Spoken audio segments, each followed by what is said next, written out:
Tu as entendu? Qui cela pourrait être à une heure si tardive? Je ne sais pas, mais ça ne me dit rien qui vaille.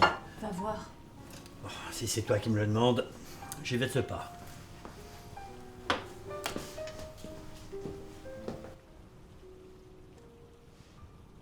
Est-il? Pitié, laissez-moi entrer, je vous en prie. Il n'y aurait qu'un homme cruel pour laisser un étranger dans le froid. Quoi? Un homme cruel? Ah non, non, non, non, seulement méfiant. S'il vous plaît, cela fait des heures que je demande de l'aide, mais vous êtes la première personne à me répondre. Ah, il y a sûrement une bonne raison à cela. On aurait une raison de vous suspecter. Hein? Je ne sais pas, moi. Une cicatrice, ou peut-être même du sang. Non, je n'étais l'agresseur que de leur bonne conscience. Et moi la victime d'un malentendu. Vous m'intéressez.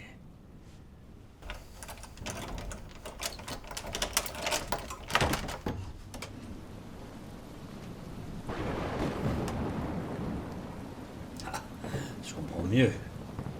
Voilà un curieux discours pour un nègre. Ah, vous êtes sûrement fou, ou peut-être est-ce moi. Mais quelque chose me dit qu'une force quelque part nous a fait nous rencontrer.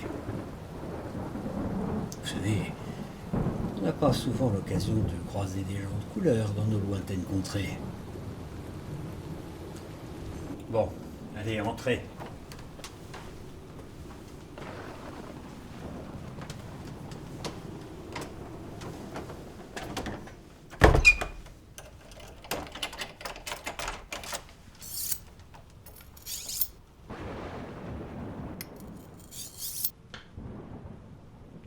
Je me présente. Gustave Adams, herboriste renommé. Et voici ma femme, Bethany. Ma chérie, voudrais-tu apporter une tasse de thé chaud et une couverture pour qu'il puisse se réchauffer? Veux-tu? Le thé me semble une mince affaire. Peut-être pourrais-tu m'aider pour la couverture? Bon, bien.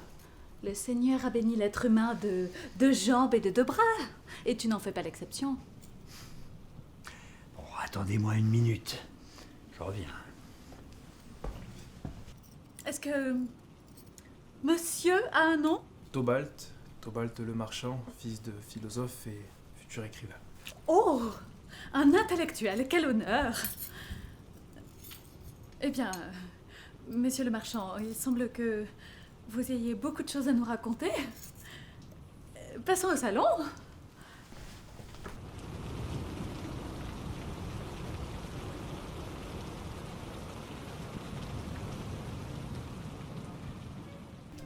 Bon, alors, si je résume, vous venez d'Angleterre, vous faites vos études à Stanford où vous écriviez votre roman. Vous avez donc parcouru le monde en quête de votre inspiration. Mais au moment de quitter les États-Unis pour rentrer chez vous, on vous a bloqué à la frontière et vous avez loupé votre avion. Est-ce exact? Eh bien, j'ai des amis haut placés. Qui pourraient peut-être vous obtenir un titre de transport afin que vous puissiez rentrer chez vous. Enfin, si vous le désirez, bien sûr. Vous seriez le meilleur des hommes. Ah, monsieur le marchand, je tiens toujours mes promesses. Tu es trop noble et aussi un peu idiot parfois. Monsieur le marchand, pourquoi être venu à une heure si tardive? Vous savez, ça fait des mois que je suis ici. Je vais de ville en ville afin de trouver de l'aide. Vous savez, une famille a bien voulu m'accueillir tout à l'heure. Et lorsque je prenais ma douche, j'ai entendu du bruit, comme un fracas. C'est alors que je suis sorti et il n'y avait plus personne. Et c'est là que je me suis fait agresser. Mais heureusement, je m'en suis sorti. Donc, vous avez demandé de l'aide au voisinage et personne n'a voulu vous ouvrir. Généralement, on n'apprécie pas beaucoup les gens comme moi. Oh, ne prêtez pas attention au voisinage.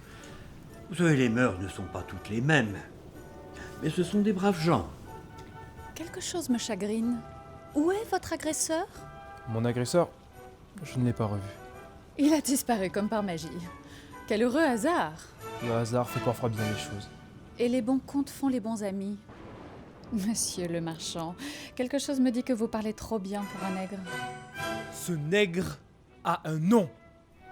Eh bien, ce nègre va me montrer ses papiers pour le prouver. Tout de suite. Tenez.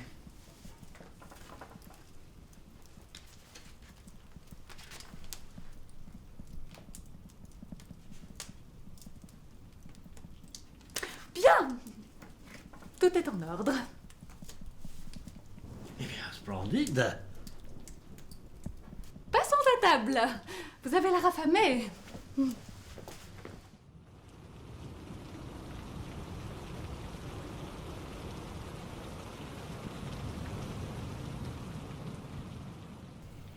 Amen.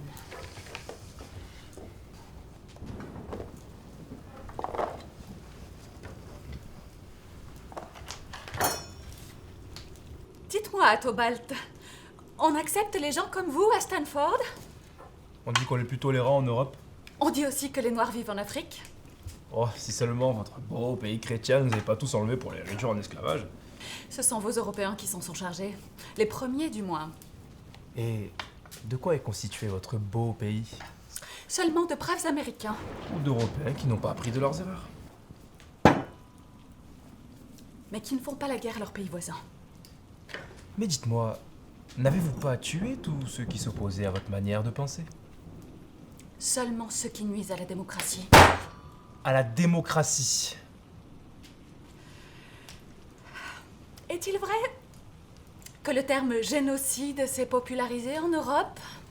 Oh, demandons l'avis des Japonais. Vous connaissez la blague de l'herboriste aveugle? Oh, je sais, je l'ai déjà raconté.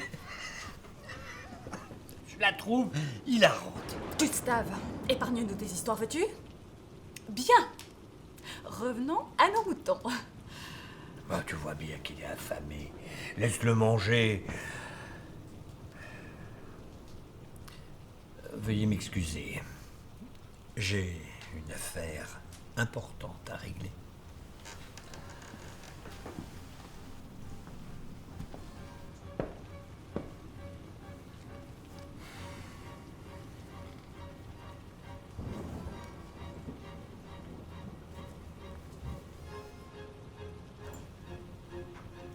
Je vous laisse une phrase pour vous justifier.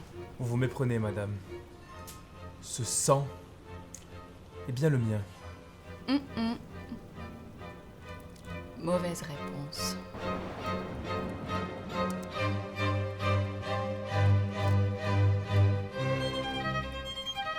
Qu'est-ce que tu croyais que j'allais faire, hein? Enfin, qui accepterait un nègre dans sa demeure? Seul le diable voudrait un démon chez lui. N'est-ce pas ce que vous venez de faire? Je n'ai pas à me justifier. Je suis désolée, mais cette ville n'aime pas beaucoup les étrangers dans ton genre. Maintenant, lève-toi. Lève-toi, je te dis. C'est terminé. Si je ne te tue pas, dans le meilleur des cas, on t'arrêtera pour te pendre. Je tiens toujours mes promesses. Alors, je te propose un marché. Tu vas retourner à ta condition d'esclave. On te nourrira. Nous ne te livrerons pas à la police.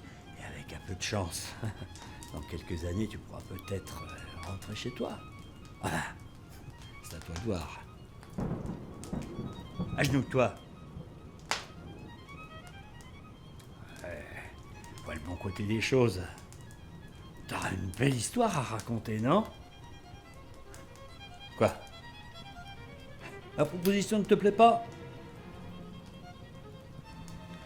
Allez, tiens, prends-le.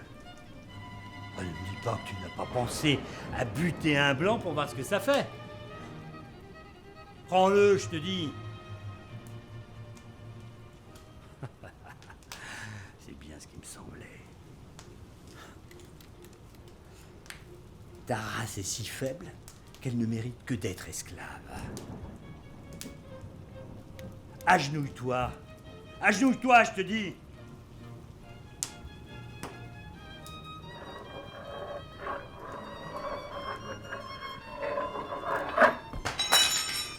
Ramasse.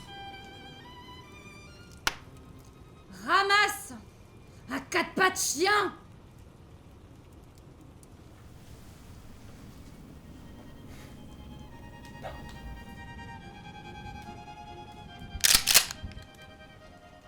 Si c'est ce que tu veux,